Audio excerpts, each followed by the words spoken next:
Graça e paz do Senhor Jesus, boa noite. Espero que você possa ser grandemente abençoado. Seja bem-vindo a mais uma quarta com o Pai.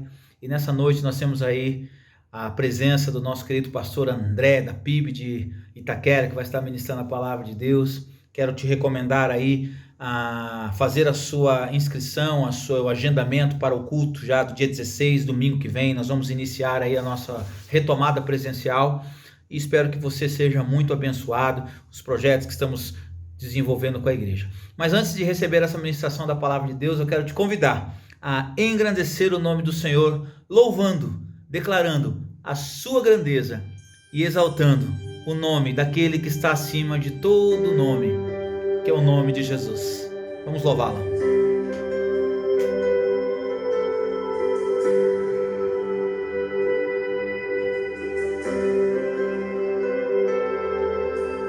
Grande é o Senhor e muito digno de louvor.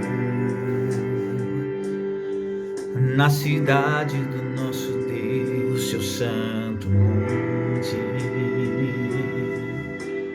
a alegria de toda a terra.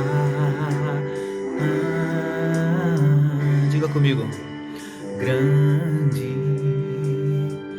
é o Senhor em quem nós temos a vitória e que nos ajuda contra o inimigo. Por isso diante dele nos prostramos, declare. Nós queremos o teu nome engrandecer e agradecer-te por sua obra em nossas vidas. Nós confiamos em teu infinito amor, pois só tu és o Deus eterno sobre toda a terra e céu.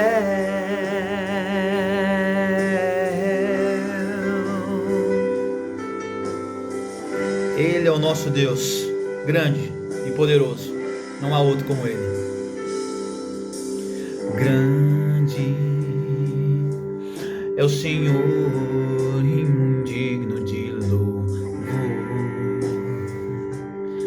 E na cidade do nosso Deus, seu santo monte, Ele é a alegria de toda a terra.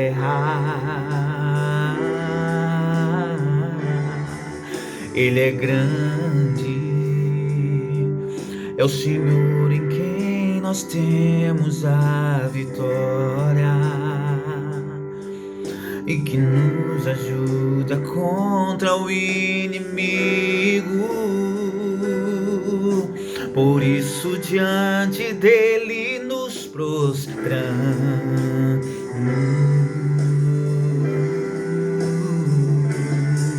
Nós queremos o teu nome engrandecer e agradecer-te por sua obra em nossas vidas, Pai.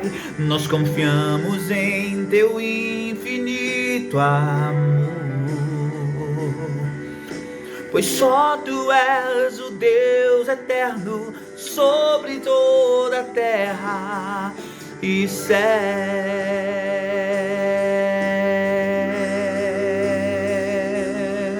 Nós queremos o teu nome engrandecer e agradecer-te por tua obra em nossas vidas. Nós confiamos em teu infinito amor, pois só tu és o Deus eterno sobre toda a terra e céu.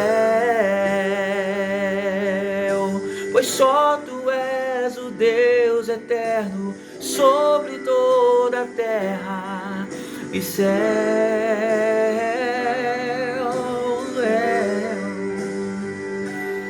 Ele é o nosso Deus Todo-Poderoso. E eu espero que nós possamos honrá-lo todos os dias, a todo momento. Em nome de Jesus. Amém e amém. Fica agora com a palavra do pastor André, lá da PIB de Itaquera. Espero que você seja grandemente edificado em nome de Jesus. Amém? Paz! Boa noite, que alegria poder estar com você aqui na Quarta do Pai. Para quem não me conhece, eu sou André, pastor na PIB de Itaquera. É um prazer poder mais uma vez estar com vocês. Já estive nessa igreja inúmeras vezes e obrigado pelo privilégio de estar com vocês hoje numa quarta especial. Bom, muita coisa boa, final de semana, Dia das Mães e tal, então eu quero aproveitar para a gente falar sobre família, né? Uma vez que a gente está aí num mês também especial, então domingo, Dia das Mães, mês de maio, geralmente nas nossas igrejas batistas, a gente fala sobre família, então eu quero nesse momento compartilhar com vocês um texto da Palavra de Deus, um salmo que eu gosto muito, e é o Salmo 127, que diz assim: se o Senhor não edificar a casa, em vão trabalham os que edificam. Se o Senhor não guardar a cidade, em vão vigia a sentinela. Inútil será levantar de madrugada, repousar tarde, comer o pão de dores, pois assim, olha que coisa interessante, dá ele aos seus amados o sono. Eis que os filhos são herança do Senhor, o fruto do seu ventre, o seu galardão. Como flechas nas mãos de um homem poderoso. Eu gosto dessa versão. Assim são os filhos da mocidade. Bem-aventurado o homem que enche deles a sua aljava, não serão confundidos, mas falarão com os seus inimigos à porta.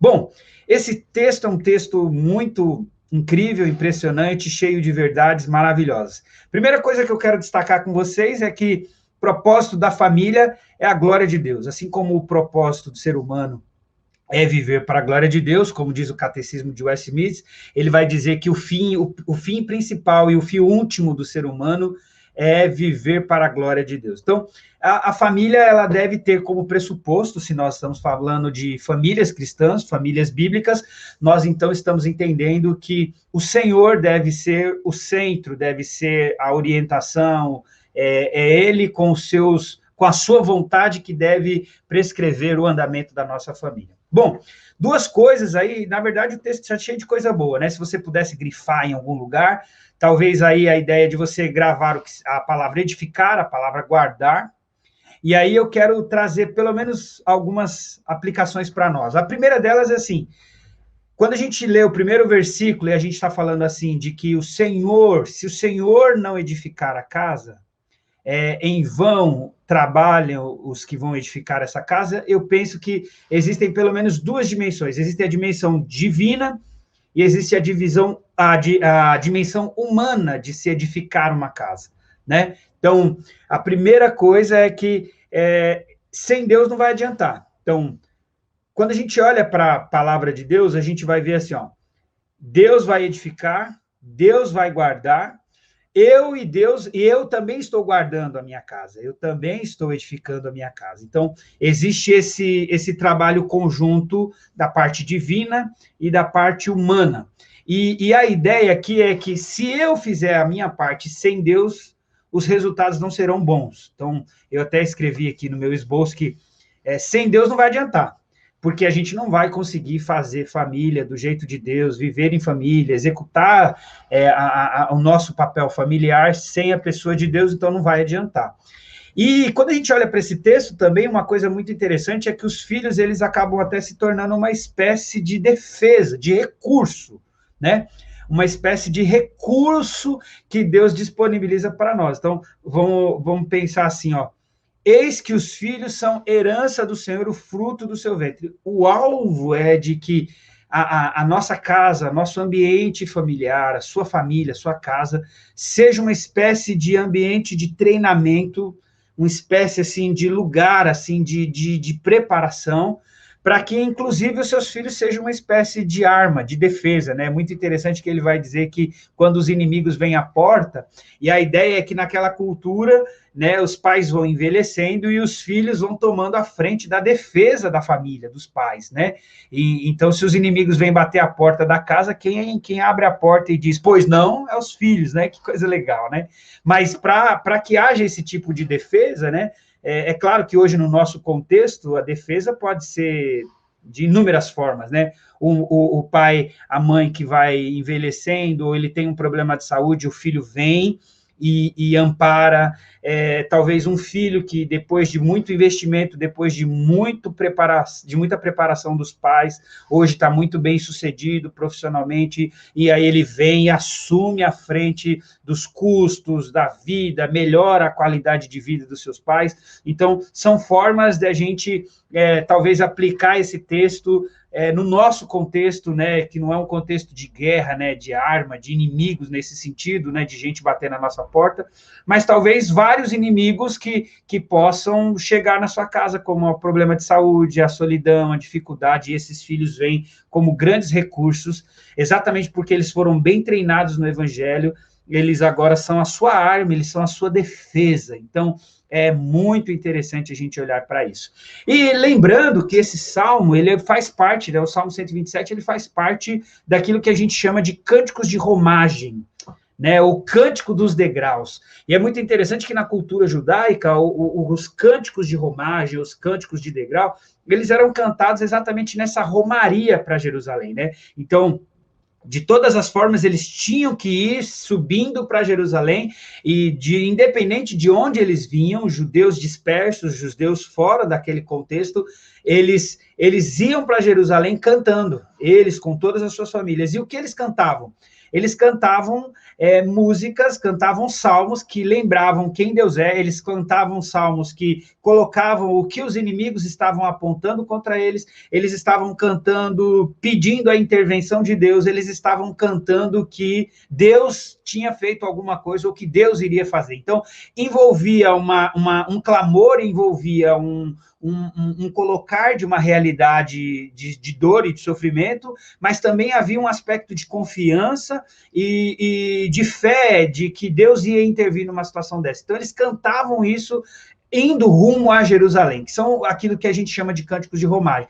E quando a gente pensa em cânticos de romagem, pensando nessa ação de Deus e também pensando na família, né, eu olho para esses salmos, inclusive o Salmo 127, eu vejo 5 coisas incríveis no Salmo. Primeira delas, 5 não, eu escrevi 6. Primeira delas é milagre. Para você viver bem em família, para você viver na dependência de Deus, você vai experimentar numa dimensão talvez não tão galáctica, mas você vai experimentar em alguma dimensão um milagre da parte de Deus, né? Cuidado, suprimento, intervenção. Você vai ver a direção de Deus, né? Então, do mesmo jeito que eles estão cantando e se dirigindo para Jerusalém, eles estão dizendo assim, Deus está nos dirigindo nesse passo, nós estamos seguindo a direção de Deus, a orientação de Deus, nós como famílias vamos precisar disso. Quando a gente olha para esses salmos, a gente vai ver dependência, tem coisas que as pessoas fazem contra nós, fazem contra a nossa família, ou a gente mesmo faz contra a nossa família, e a gente precisa depender de Deus, é só Deus para resolver. Mas tem a questão da interdependência também, Deus mandou, Deus deu a ordem, Deus disse que vai cuidar, mas vocês precisam ir, vocês precisam fazer alguma coisa.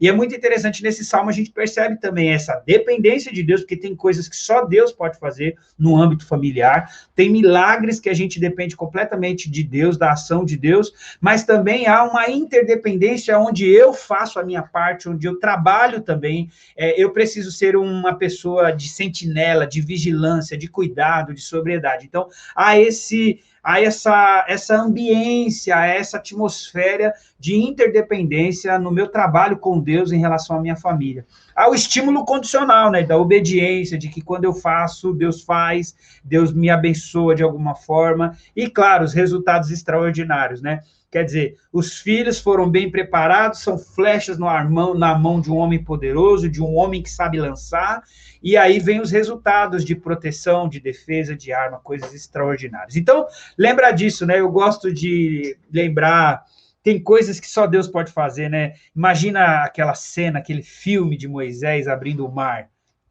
Tem coisas que só Deus pode fazer. Tem coisas, agora também tem coisas que Deus já disse o jeito que a gente pode fazer, né? Então, você pode talvez ser uma pessoa mais paciente, talvez mais tolerante, talvez mais amorosa, talvez mais cuidadosa. Você talvez pode agir intencionalmente em favor da sua família. Eu preguei, ontem eu estava falando num pequeno grupo da integração da nossa igreja, e eu contando para eles sobre Efésios e falando sobre o Nécio, né? E quantas vezes a gente tem atitude de Nécio, né? Na nossa família, na nossa casa. E eu estava contando domingo à noite, assim, qual é a diferença de quem peca e não sabe o que ele está fazendo? De que forma ele pode ser adjetivado, né? E aí a gente disse domingo, assim, que uma pessoa que está fazendo algo errado, que ela não sabe que é errado, ela é ignorante. Não é aquela ignorância no sentido pejorativo, de xingamento e tal, não. Ela não sabe, ela é ignorante, ela não tem conhecimento sobre aquilo e uma forma diferente ou correta de fazer. Agora, uma pessoa que sabe o que é fazer o certo e faz errado, como é que essa pessoa é adjetivada? Bom, em Efésios 5, ela é adjetivada como tolo, como inéscio, como imprudente. Então, assim, tem coisas que só Deus pode fazer na nossa família. Tem coisas que a gente crê no milagre, crê na intervenção e vive na dependência de Deus.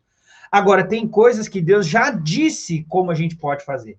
E aí envolve a nossa dependência, mas seguir a direção de Deus e ser interdependente com Deus, crendo nos resultados positivos. Então, esperar Deus fazer as coisas que não somos capazes de fazer é corretíssimo.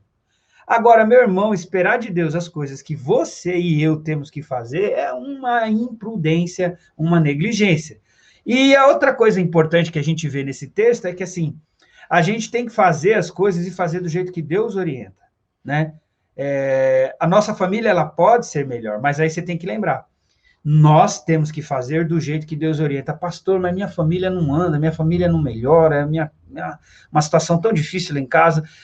E, às vezes, quando você vai ter uma avaliação sincera, verdadeira, do porquê que a sua família está da maneira que está, e da situação em que você está sofrendo e passando, você vai identificar que você não está fazendo do jeito que Deus pede, do jeito que Deus quer, e você vai ver problemas inúmeros na sua família. Então, lembra disso, duas coisas super importantes, a parte de Deus e a nossa parte. Então, Deus tem a parte dele, milagre, dependência, direção, não tem jeito. Tem coisas que só Deus pode fazer. Mas tem coisas que eu e você nós podemos fazer, que aí é a nossa parte, entendeu? E só que a nossa parte, Deus é tão maravilhoso, tão extraordinário, né? Que sem Deus, a gente não consegue fazer a nossa parte. Então, Deus faz a parte dele e Deus ajuda a gente a fazer a nossa parte. Então, Deus constrói. Deus constrói. O texto vai dizer que se Deus não guardar, se Deus não edificar, vai ser em vão o nosso trabalho. Então, existe essa parte de a gente trabalhar, de Deus fazer, e existe a nossa parte, e a nossa parte a gente faz com a ajuda de Deus. Então, Deus constrói, Deus quer edificar a nossa família, Deus protege, Deus guarda. E Deus quer fazer isso por meio de pessoas que estão dispostas a trabalhar do jeito certo. Então, o que é estar disposto a trabalhar do jeito certo? Deus protege, Deus constrói, mas eu também construo. Eu respeito a autoridade do projeto, né? Então, vamos pensar, é como se Deus desenhasse a planta, Deus fizesse todo o projeto arquitetônico, todo o projeto de engenharia, e agora ele fala para a gente assim, vai colocando aí, vai fechando o projeto, vai colocando cimento, vai construindo. Aí você quer mudar uma coluna, você quer mudar uma viga, você quer diminuir a espessura do ferro, você não quer seguir o projeto como um todo. Qual é a probabilidade de você ter um problema com esse projeto? Muito grande.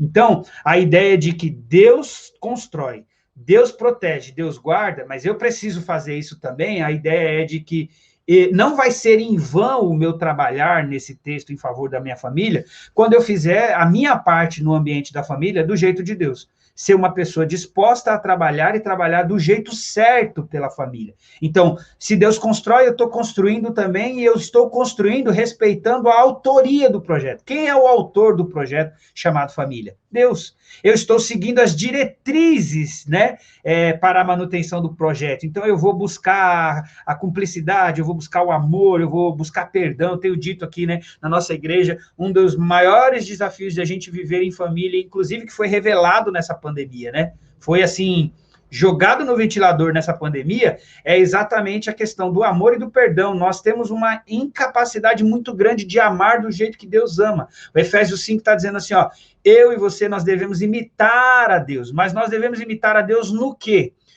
O último versículo do capítulo 4 de Efésios, o primeiro versículo do capítulo 5 de Efésios. Nós devemos imitar a Deus no perdão e no amor. Nós imitamos a Deus no amor e no perdão, na forma de amar. Amar com sacrifício, amar com uma visão beneficiadora, amar para dar, independente do resultado, da resposta, amar. Perdoar para que haja sobrevivência, perdão. Deus nos perdoou sem mesmo que a gente reconhecesse a nossa natureza pecaminosa, e ele envia Jesus para morrer na cruz, para pagar o preço do nosso pecado. E nós temos que imitar a Jesus. O texto de Efésios, na sequência do versículo 1, versículo 2, vai dizer que Jesus é o nosso exemplo de amor, compromisso, de entrega. Então, nós devemos imitar a Deus no amor e no perdão. Devemos imitar a Jesus na entrega, na oferta e num sacrifício agradável a Deus. Então, nós devemos seguir as diretrizes para a manutenção do projeto. E nós devemos decidir em sabedoria em áreas que talvez assim não temos total certeza, mas buscar princípios da palavra de Deus para a gente edificar e abençoar a nossa casa. Então, Deus constrói, Deus trabalha, mas a gente constrói também, a gente também protege e guarda. De que forma que a gente protege e guarda?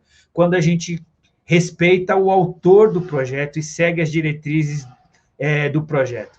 Trabalhe, mas busque ser equilibrado no trabalho, né? Busque ser equilibrado na medida do possível. Trabalhar sem Deus e esperar de Deus sem fazer nada, você vai ter inúmeros problemas, né? Pelo menos, ou falta de confiança em Deus e no próprio projeto, ou talvez uma confiança doentia. Se você não fizer do jeito correto, isso pode causar uma disfunção, tanto na sua perspectiva em relação a Deus, quanto na sua perspectiva em relação à família. Família precisa de amor, felicidade, histórias de multiplicação e de valor de Deus, né? Valores de Deus, né? Então, pensa assim, eu olho para os meus filhos, eu tenho 3 já, né, gente? Já tenho 1 ano e pouco de pandemia e eu já tenho 2 filhos. O Andrei, que é o mais novo, é o fruto da pandemia, vamos assim dizer, e eu fico olhando para eles e olhando para a minha família, olhando para famílias próximas, eu converso com professoras, a gente tem que lembrar disso. Toda família, toda criança precisa de uma referência materna, paterna, toda criança precisa de disciplina na mais tenra idade, toda criança precisa de estímulos acadêmicos, e toda criança, ela precisa de atenção e muito cuidado. Qual é o principal ambiente? A família. Amor, felicidade e histórias de multiplicação. Nossa, eu espero em Deus que as nossas casas, as nossas famílias, que a sua família, que a grande família chamada Igreja Batista de Etelvina, possa ser essa família que produz amor, felicidade, histórias de multiplicação e esteja impregnando, inclusive na nova geração, os valores do reino de Deus. Então, lembre-se disso. Deus trabalha em favor dos seus. Deus trabalha, né? O trabalhar de Deus não isenta a minha e a sua responsabilidade. Nós temos que guardar a cidade, mas guardar a cidade do jeito certo. Nós temos que preservar a família e preservar a família do jeito certo e educar os nossos filhos no Senhor. Família é ambiente, esse salmo é uma lembrança de que a gente vive debaixo de milagre, da direção de Deus, na dependência de Deus, trabalhando na interdependência com Deus, e Deus está estimulando a gente a buscar resultados extraordinários e ver coisas maravilhosas acontecendo na nossa família, tá bom? Uma alegria estar com vocês, e lembre-se disso, tem coisas que só Deus pode fazer, tem coisas que Deus já disse como é que a gente pode fazer, esperar de Deus, né? Esperar Deus fazer as coisas que a gente não é capaz de fazer é corretíssimo, mas nós não podemos ficar esperando Deus fazer aquilo que a gente pode fazer. Então, trabalhe do jeito certo para a sua família, faça do jeito certo, seja abençoado, feliz, próspero e multiplicador. E lembre, milagre, tem coisas que só Deus pode fazer. Direção, tem coisas que Deus já disse que a gente pode fazer. Dependência, a gente espera Deus fazer certas coisas que nós não somos capazes de fazer. Interdependência, fazer as coisas do jeito que Deus já pediu e disse que a gente pode fazer. Estímulos condicionais, lembra-se, Existe o jeito certo de fazer as coisas.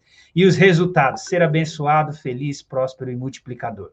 Que Deus te abençoe, foi uma alegria imensa, um prazer grande estar com você mais uma vez nessa quarta com o Pai. Que Deus abençoe sua família, um prazer inenarrável. Deus abençoe sua vida. Um beijo no seu coração.